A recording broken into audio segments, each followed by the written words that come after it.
In this video I am going to talk about just one movie.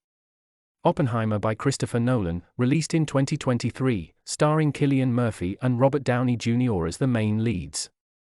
The reason I picked this movie is because it utilizes both color and black and white format and very little CGI in the movie. It is done very deliberately by Nolan to convey different storylines, emotions, and messages using visual clues.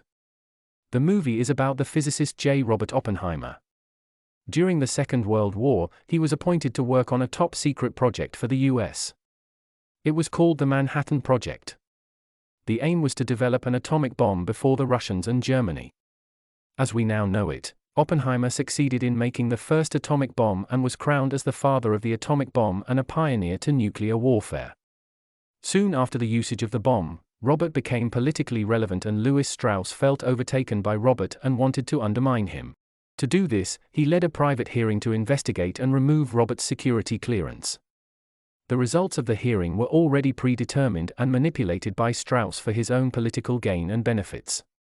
It is the first movie to use black and white film photography in IMAX. IMAX is basically the highest possible 3D resolution we currently have. According to Nolan, the colored scenes in the movie represent Oppenheimer's perspective. The intention behind this is so the viewer is completely submerged in Robert's psyche and mental state, as we follow his personal perspective on the situation. These colored scenes are more about him, his moral code, ethics, and are subjective and at times even representing his first-person view. On the other hand, the black and white scenes are completely objective. They are presented facts and reality. They are supposed to show what happened to Oppenheimer after the usage of the bomb. They do not dwell into his personal beliefs. Most of the hearing is shot in black and white to represent history and the consequences he had to face for the bomb. A little fun fact. Nolan named the colored parts of the movie as fusion because fusion means two atoms fusing into one, and the black and white parts as fission, which means splitting two atoms to separate and create single atomic entities.